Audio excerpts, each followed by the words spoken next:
Good morning, అందరికీ స్వాగతం. నాత్యశ్నతస్తు యోగోస్తి న చైకాంతమనుస్నతః న చాతి స్వప్నశీలస్య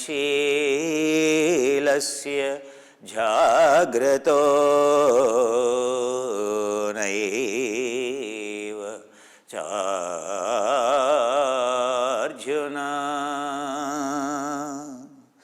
హే అర్జున, అతిగా భుజించు వానికిని, ఏమాత్రము భుజించని వానికిని, అతిగా నిద్రించు వానికిని, ఎల్లప్పుడూ మేల్కొని ఉండువానికిని యోగసిద్ధి కలగదు. హే అర్జున, అతిగా భోజనం చేసేవాడికి కానీ, 50 గుడ్లు 2 కిలోలు మాంసం తినేవాడికి, ఏది ఒక ఫ్యామిలీ ప్యాక్ బిర్యానీ తినేవాడికి, అవునా, ఒక ఫ్యామిలీ ప్యాక్, నువ్వేం పొలం దున్నుతున్నావయ్యా, ఓ ఫ్యామిలీ ప్యాక్ బిర్యానీ వాడు పొలం దున్నేవాడికి ఆ రోజుల్లో, అవునా, వాడు తినక వాడు చచ్చిపోయాడయ్యా. ఇప్పుడు పొలం దున్నటం లేదు, ఏం లేదు, తిని చచ్చిపోతున్నావయ్యా. అంతే కదా ప్రాబ్లం, సమస్య. అర్థమైందా? ఎంత అవగాహన రాహిత్యమయ్యా. ఇది ఏ విధంగా విద్య అవుతుందా? ఇది ఏ విధంగా ఎడ్యుకేషన్ అవుతుందా? ఇది ఏ విధంగా పురోభివృద్ధి, ఇది ఏ విధంగా డెవలప్మెంట్ అవుతుందయ్యా? సంస్కృతి బిగడిగాయా, సంస్కృతి క్షీణిస్తోంది. అందుకే సమస్య. అందుకే కృష్ణుని శ్లోకం చెప్తున్నాడు. ఏం చెప్తున్నాడు అర్జునుడికి? ఆరోగ్యంగా ఉండాలి, యోగసిద్ధి కలగాలంటే, అన్ని కోశాలు సరిగ్గా ఆరోగ్యంగా ఉండాలంటే ఏం చెప్తున్నాడు? నిద్ర గురించి చెప్తున్నాడు, భోజనం గురించి చెప్తున్నాడు. రెండు చెప్తున్నాడు. అవి 2 సరిగ్గా ఉంటే 120 సంవత్సరాలు జీవిస్తావయ్యా. ఒకటి భోజనం, అతిగా కాదు, మరి తినకుండా పసులు ఉండటం కాదు, 2 మంచివి కాదు. ఆ విధంగా ఎన్ని డైట్ ప్రోటోకాల్స్ వచ్చాయో తెలుసా? ఆట్కిన్స్ డైట్ ప్రోటోకాల్. ఇప్పుడు వరల్డ్లో మనం ఏదో ఇప్పుడు నిన్న ఇవాళ ఓవర్ సిరిధాన్యాలు అంటారు, ఒక ఆయన కీటో డైట్ అంటాడు, ఇంకో ఆయన ఏదో అంటాడు, అవునా. అసలు ఆహారం ఎలా ఉండాలి ఏమిటనేటువంటి శాస్త్రీయమైనటువంటి అది ఆహారమా కాదా, నిజంగా అది మంచిదా కాదా, దానివల్ల వచ్చేటువంటి అది ఎవరికి సూటబుల్ కాదు అనేటువంటి అవగాహన రాహిత్యం వల్ల. కానీ ప్రపంచంలో ఆల్రెడీ అన్నీ ట్రై చేశారయ్యా. నేను చెప్పాను కదా, 1926 సంవత్సరం యార్క్ డేవిస్ డైట్, 1970లో ఆట్కిన్స్ డైట్. ఆట్కిన్ అనేటువంటి ఆయన ఒక ప్రొఫెసర్. అది చాలా కాలం నడిచింది, 20 సంవత్సరాలు అది నడిచింది. ఆ తర్వాత వచ్చినటువంటి diet protocols, cave lions diet, cave diet, ఆ తర్వాత సౌత్ బీచ్ డైట్,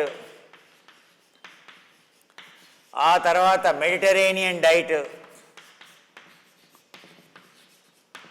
మెడిటరేనియన్ అంటే టర్కీ లాంటి దేశాల్లో ఆరోగ్యకరమైనటువంటి ఆహారం, Mediterranean diet. South Beach diet,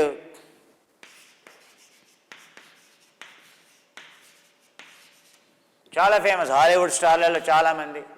zone diet,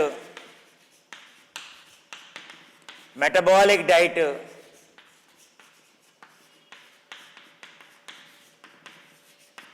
keto diet,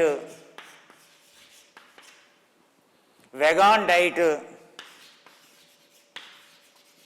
veganism అంటే పాలు కూడా ముట్టుకోరు వాళ్ళు, పాలు కూడా ముట్టుకోరు. వెజిటేరియన్ అంటే పాలు కూడా పనికిరావు వాళ్ళకి. So milk free, non veg free, కేవలం కూరగాయల మీద మాత్రమే ఉండేటువంటివి. ఇంకా ఆర్నిష్ డైట్,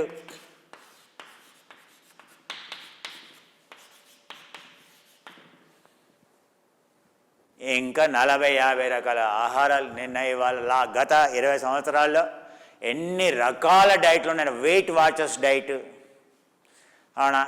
సో ఇలా ఎన్ని రకాల ఆహార, అవి స్టార్ట్ చేసిన వాళ్ళు మామూలు వ్యక్తులు కాదు. ఎంజైమ్ డైట్, ప్రోబయోటిక్ డైట్, ఈ విధంగా ఎన్నో రకాలైనటువంటి ఆహార పద్ధతులు పాశ్చాత్య దేశాల్లో ఎక్స్పెరిమెంట్ చేసి చేసి చేసి సో ఎవరికి ఇష్టం ఉన్నది వాళ్ళు.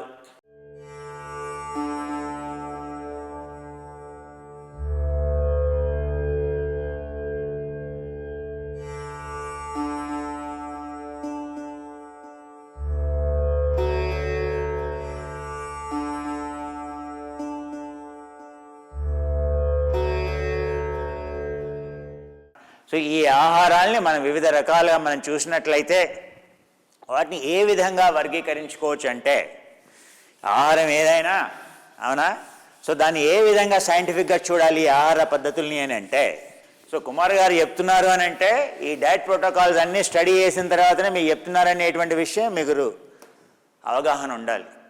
ఇవన్నీ స్టడీ చేయాలి, ఎందుకంటే అవన్నీ స్టడీ చేయటం వెనకాల ఎంతో సైంటిఫిక్ రీజన్ ఉంది. సైంటిఫిక్ శాస్త్రజ్ఞానం లేకుండా వాళ్ళు ఏదో అలా పెడితే ఎవరు ఒప్పుకోరు. అవి ప్రపంచంలో ప్రఖ్యాతిగాంచినటువంటి ఆహార పద్ధతులు తయారయ్యారంటేనే సో దాని వెనకాల వాడు ఒక లాజిక్ ఉంది, దాని యొక్క సైన్స్ ఉంది. అర్థమైందా అండి?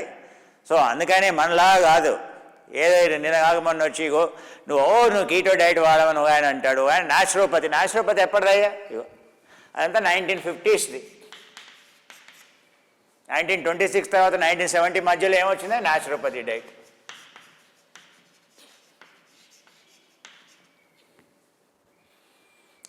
అవన్నీ ఎప్పుడో మనం తాతల కాలం రోజు చూసినాం అవన్నీ. అర్థమైందండి? సో మనం ఇప్పుడు నువ్వు 21st సెంచరీ 22nd సెంచరీలో ఉండే ఇప్పుడు నేను న్యాచురోపతి ఫాలో అవుతానంటే, ఇవన్నీ కూడా స్పెసిఫిక్ డైట్స్ అని అంటాం. స్పెసిఫిక్ అంటే ఏంటి? ఒక ప్రత్యేక అవసరానికి ఉద్దేశించినటువంటి ఆహారాలు అవన్నీ కూడా. నువ్వు జీవితకాలం అలాగే పాటే డెఫినెట్గా రోగివే అవుతావు, చెప్తున్నాను కదా. సో కొంతకాలానికి అవి పనికి వస్తాయి, నీకైనా ప్రాబ్లం ఉంది. ఈ ఆహారాలన్నింటినీ మనం 3 రకాలుగా వర్గీకరించుకోవచ్చు. ఆర్నిష్ డైట్ అంటే హై కార్బోహైడ్రేట్ డైట్, పిండి పదార్థాలు ఎక్కువగా 60% to 80% పిండి పదార్థాలు ఉంటే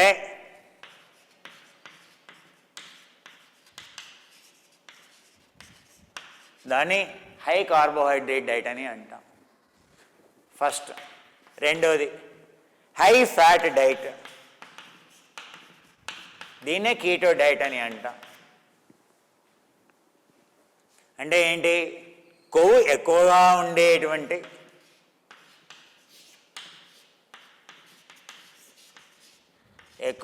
అంటే ఏంటి? 60 నుండి 80% కొవ్వు, మిగతాది ప్రోటీన్, మిగతాదంతా ప్రోటీన్. జీరో కార్బ్ డైట్ అని కూడా అంటాం. జీరో కార్బ్ అంటే పిండి పదార్థాలు 0. ఆ తర్వాత 1926లోనే వచ్చింది, చెప్పాను కదా, హై ప్రోటీన్ డైట్.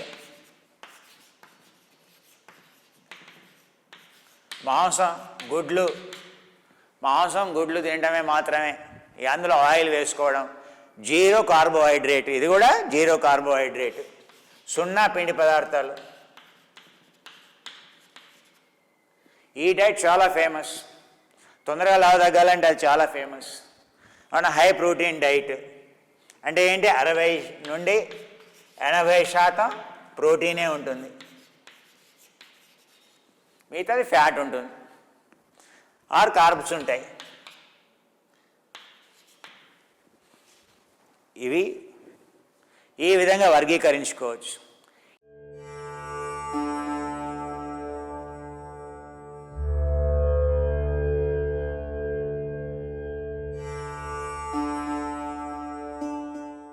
ఈ మధ్య కాలంలో కీటోజెనిక్ డైట్ అంటే హై ఫ్యాట్ డైట్ అంటే దాని అర్థం ఏంటది? లో కార్బోహైడ్రేట్, లో కార్బో ఫ్యాట్ డైట్ అంటాం. ఇది చాలామంది ఫాలో అవుతున్నారు. ఎందుకు ఫాలో అవుతున్నారో చెప్తాను.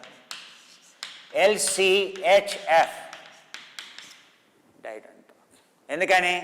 ఫ్యాట్ డిజాల్వ్ కావాలి అంటే కార్బోహైడ్రేట్ లేకుండా ఫ్యాట్ డిజాల్వ్ కాదు. నెంబర్ 1 బాగా గుర్తుపెట్టుకోండి.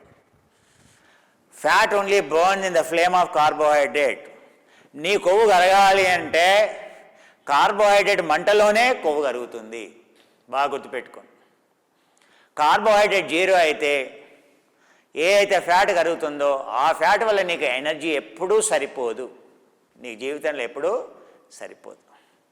అందుకే దాన్ని ఓన్లీ ఫ్యాట్ డైట్ అంటే ఫాడ్ డైట్ అంటాం. నువ్వు నిజంగా మెటబాలిజం స్టడీ చేస్తే నీకు ఆ విషయం బోధపడుతుంది. అందుకే ఎవరైతే శాస్త్రీయంగా మొత్తం metabolism, fat metabolism, carbohydrate metabolism, protein metabolism, fitness experts ఎవరికైతే ఫిజియాలజీ బాగా తెలుసో సో వాళ్ళు ఏం చేశారంటే లో కార్బ్ హై ఫ్యాట్ డైట్. అప్పుడు ఈ ఫ్యాట్ అనేది ఈ కార్బోహైడ్రేట్లో ఫ్యాట్ కరిగిపోతుంది.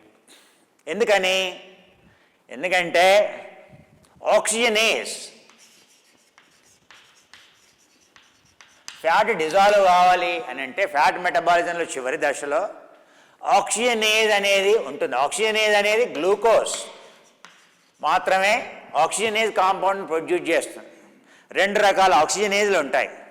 ఆ ఆక్సిజనేజ్ ఉంటేనే ఈ ఫ్యాట్స్ అనేవి ఎనర్జీ కింద మారుతాయి, కన్వర్ట్ అవుతాయి. ఈ ఆక్సిజనేజ్ లేకుంటే ఫ్యాట్ అనేది గ్లిసరాల్ని ఉత్పత్తి చేస్తుంది. మళ్ళీ గ్లిసరాల్ అనేది మళ్ళీ ఎసైల్ గ్లిసరాల్గా మారిపోతుంది, మళ్ళీ కొవ్వు కింద మారిపోతుంది.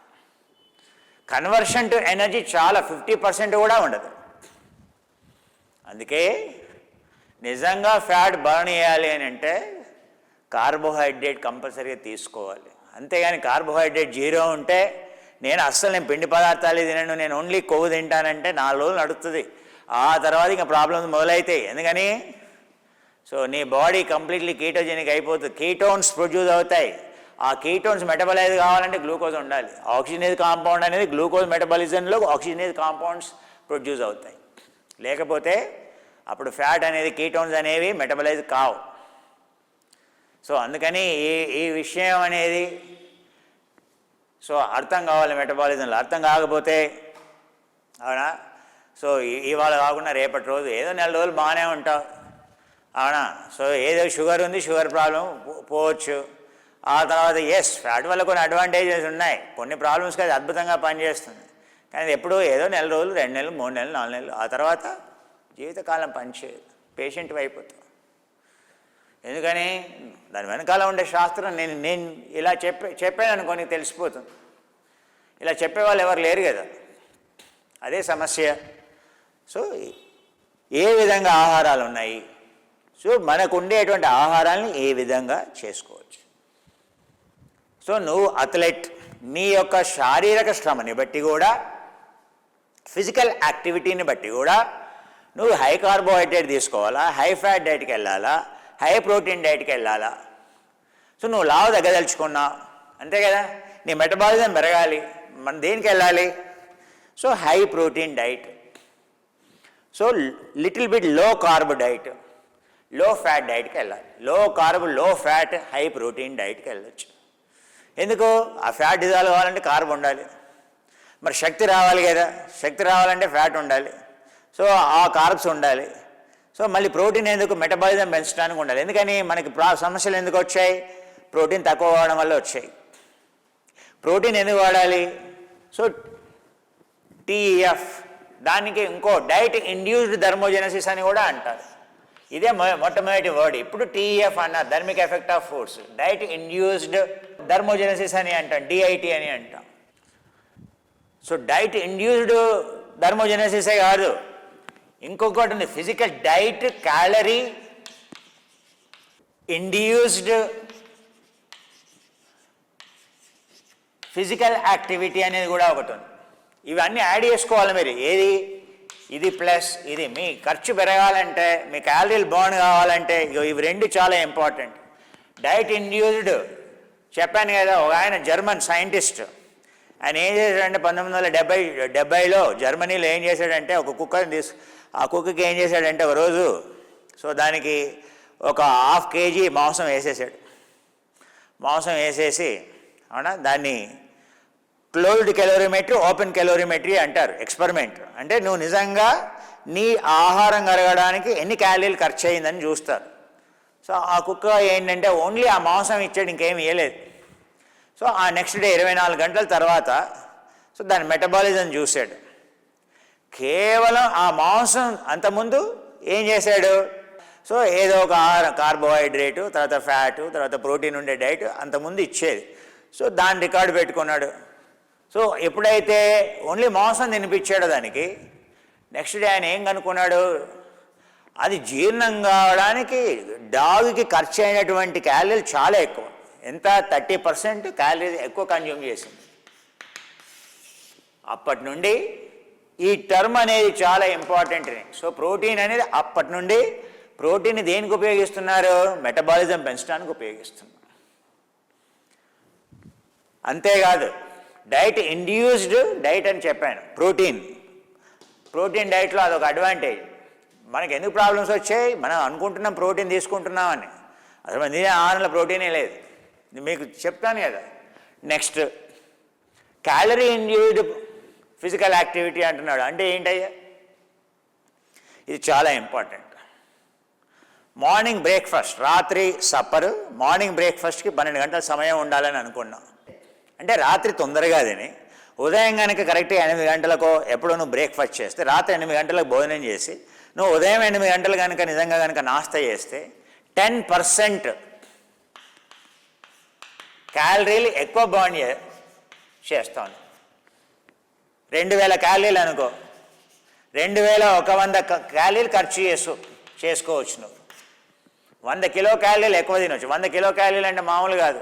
డివైడెడ్ బై 4 వేసుకో, 25 గ్రాముల కార్బోహైడ్రేట్ ఎక్కువ తినవచ్చు. అంటే ఒక బర్గర్ తినొచ్చు, ఒక రొట్టె తినొచ్చు ఎక్స్ట్రా. సో అందుకని మార్నింగ్ బ్రేక్ఫాస్ట్ ఎందుకని ఇంపార్టెంట్ అంటే నీ యొక్క మెటబాలిక్ రేట్ని పెంచుతుంది. ఇది నెంబర్ 1. దాన్ని ఏమంటాం? క్యాలరీ ఇండ్యూస్డ్ ఫిజికల్ యాక్టివిటీ అని అంటాం.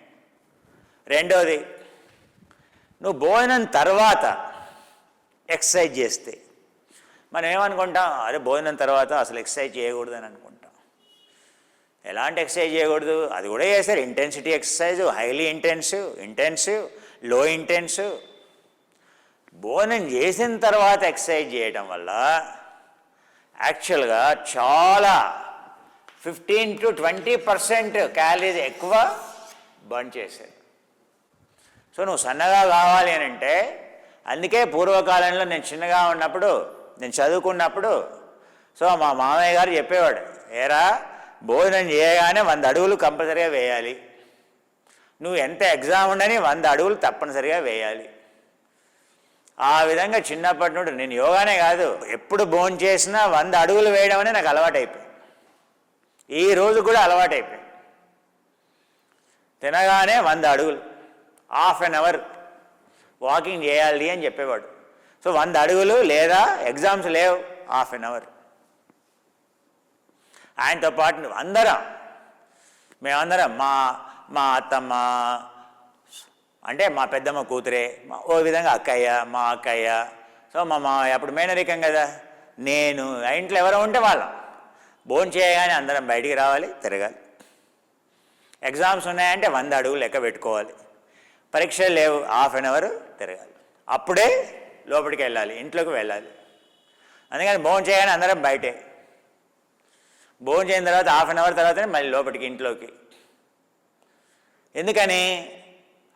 మా మామయ్య గారికి అప్పుడు ఆ కాలంలో తెలిసి ఉండదేమో, ఎవరినో గమనించి ఉంటాడు ఫారినర్స్ని. ఎందుకంటే ఆయన ఇంగ్లీష్ లెక్చరర్, చాలా మంచి అవగాహన ఉంది.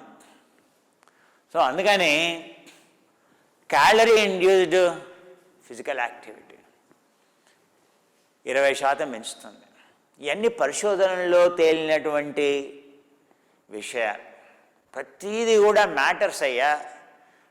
సో శరీరంలో కొవ్వు కరగడానికి ఎన్ని మార్గాలు ఉన్నాయో అందులో ఏ మార్గాన్ని కూడా మనం వదిలిపెట్టకూడదు.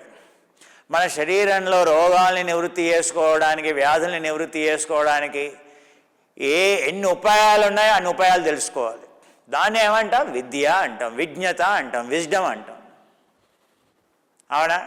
సో అందుకని ఖర్చు చేసుకునే ఉపాయాలు చెప్తున్నాను నేను. ఎన్ని రకాల పరిశోధనలు జరిగాయి దీని మీద అంటే చెప్తున్నాను. కానీ ఒక్కొక్క పరిశోధనని మీకు చెప్పాలి అని అంటే సో కొన్ని సంవత్సరాల పాటు నేను ఈ ప్రోగ్రామే నడుస్తుంది. మీకు అర్థమయ్యేలా నిజంగా చెప్పాలి అంటే సో అన్ని పరిశోధనలు జరిగాయి.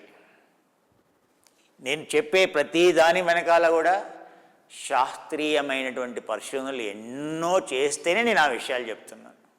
అందుకే ఆ విషయ అవగాహనతో మీరు అనుకోవచ్చు, కుమార్ గారు నాకు ఎంత తినాలో చెప్పండి మొదలు, ఇవన్నీ ఎందుకు మాకు. అక్కడే మీరు పొరపాటు పడేది. శాస్త్రీయ అవగాహన లేకుండా మనం వ్యాయామం చేయటం వల్లనే మన సమస్యలు పోలేదు. శాస్త్రీయ అవగాహన లేకుండా మనకి ఇష్టం ఉన్నటువంటి ధోరణుల్లో ఆహార పద్ధతుల్ని పాటించడం వల్లనే మన వ్యాధులు నివృత్తి కావట్లేదు. ఆ అవగాహన కనుక ఉన్నట్లయితే మీ సమస్యలన్నీ పరిష్కారం, అది ఏ సమస్య అయినా కావచ్చు. సో అందుకే మీకు చెప్పటం అనేది నా బాధ్యత. నేను చెప్పలేను ఒక శాస్త్రవేత్తగా, నేను సైంటిస్ట్గా బై ప్రొఫెషన్, నేను మీకు ఒక వైజ్ఞానికునిగా మీకు చెప్పలేదనుకోండి, సో నేను నేరం చేసిన వాడిని అవుతాను. ఒక యోగి ధర్మం గురించి చెబుతాడు. ధర్మం అంటే ఏంటంటే సైన్స్. ధర్మ సంస్థాపనార్థాయ సంభవామి యుగే యుగే.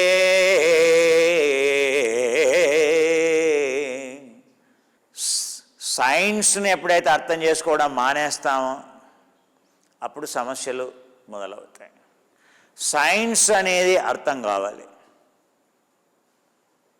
ఆ సైన్స్ గురించి చెప్పడానికే ఒక సంతు వస్తాడు, ఒక శాస్త్రవేత్త వస్తాడు. ఆ శాస్త్రవేత్తనే సెయింట్ అంటాం, జీసస్ అంటామా, ప్రాఫిట్ అంటామా, కృష్ణుడు అంటామా, రాముడు అంటామా, బుద్ధుడు అంటావా, గురునానక్ అంటావా. గురునానక్ చాలా గొప్పవాడు. నువ్వు ఏమన్నా ఒక యోగి అంటాం. ఒక యోగి అన్నా, ఋషి అన్నా, సాధువు అన్నా, సంతు అన్నా ఏంటయ్యా అంటే వాళ్ళు ధర్మాన్ని రక్షించడానికే వస్తారు. ధర్మం రక్షించడం అంటే ధర్మో రక్షిత రక్షిత. ధర్మం అంటే ఏంటి? సైన్స్. ఆ సైన్స్ నీకు అర్థమవుతే నీకు ఏ సమస్యలు రావు. శాస్త్రీయమైన అవగాహన ఉందా లేదా, దాన్నే ఆస్తిత్వం అంట. నాస్తికత్వం ఆస్తికత్వం అంటాం. ఆస్తికత్వం అంటే దేవుని నమ్మటం కాదయ్యా. ఆస్తికత్వం అంటే యోగిని నమ్ముకోవడం. యోగిని అంటే ఏంటి? వేదాంతం ప్రకారంగా ఆస్తికత్వం అంటే ఏమిటి? Scientific temperament, inquisitive temperament, investigative temperament, పరిశోధనాత్మకమైనటువంటి దృష్టిని, న్యాయంతో కూడినటువంటి లాజిక్తో కూడినటువంటి దృష్టిని, ప్రమాణంతో కూడినటువంటి దృష్టిని, దాన్ని మాత్రమే సైన్స్ అంటాం. దాన్ని ఆస్తికవాదము అని అంటాం. నాస్తికవాదం అంటే ఏంటి? ఎవడైతే లాజిక్ని నమ్మడో, మూర్ఖంగా గుడ్డిగా ఎవరైతే గొర్రెలాగా ఆవుల్లాగా ఆడ సో నమ్మేటువంటి వాళ్ళని నాస్తికులు అంటారు. అసలు దాని అర్థమే మారిపోయింది. మీరు ఇప్పటికి కూడా ఒక ఉపనిషత్తు, ఎన్నో ఉపనిషత్తులు ఉన్నాయి. ఆ ఉపనిషత్తుల్లో అసలు ఆస్తికత్వం అంటే ఏంది, నాస్తికత్వం అనేది ఆ ఉపనిషత్ శ్లోకాల్లోనే ఎక్స్ప్లెయిన్ చేయబడింది అయ్యా, నేను చెప్పటం కాదు. అసలు ఆస్తికం అంటే దేవుడు ఉన్నాడని నమ్మేటువంటి వాడని, నాస్తికుడు అంటే దేవుణ్ణి నమ్మని వాడని, నాస్తికుడు అంటే హేతువాదని. అసలు నాస్తికుడేమో సైంటిస్ట్ అయ్యాడు, ఆస్తికుడేమో అన్సైంటిస్ట్ అయ్యాడు. ఎగ్జాక్ట్లీ తప్పు అవగాహన. నీకు వేదం పట్ల అసలు అవగాహనే లేదు. అర్థమైందా అండి? అలాగే ఉంటుంది మిడిమిడి జ్ఞానం అనేది, అలాగే ఉంటుంది. ఏదైనా పూర్తి అవగాహన ఉండాలి, అంతేగాని సో వితండవాదాలకు ఎప్పుడు దిగుతామయ్యా అంటే అవగాహన లేకపోతే, శాస్త్రీయ అవగాహన లేకపోతే. అందుకే ఈ ఆహార విషయాల పట్ల ఇంకా అవసరం. ఎందుకని? మన ఆరోగ్యం అందులో ఆహారంలోనే ఉంది. సో ఆహారం విషయంల పట్ల మనకి అవగాహన లోపం పనికిరాదు. I was explaining you the kind of the proteins we have, right? So whey isolate and then coffee oligopeptide, these are the protein, okay? This is the world best whey protein from the New Zealand, and then oligopeptide, coffee nut. So they should not keep any old, they kept this hazelnut. Actually there is no hazelnut now, it is only coffee nut. So when you see even coffee nut is hazelnut. So this is the old version actually, I think so. However, you can use, this is what? So those, not for those with the high BMI, okay? And this is a world peptide nutrition. You can see the peptides. It has a mixture of 5 peptides in this. Anti-cancerous, life-saving. There is no best peptide protein than this.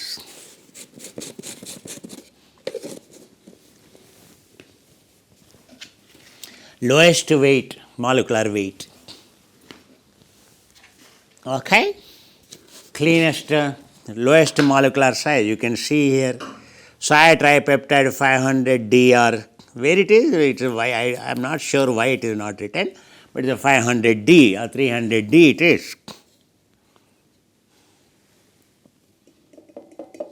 Actually, this is whey isolate. One of the world's best taste is cappuccino. No protein will taste like your children will love it. You know? So tasty for your children in the morning you give. For weight loss, it is. Concentrate also we have in the cappuccino. That is the best flavor. Cappuccino, you know, very tasty. This is oligoprotein. This is also 1000 Dalton, but with a flavor, right? So, I am getting another glass. Yeah, I got it. So, in this, I dissolve. The best combination with Somarasa C2. Somarasa, so it is there Somarasa. So, I will show you the later. So, I can, you see this. You see how quickly the peptide dissolves. See, no need of mixing.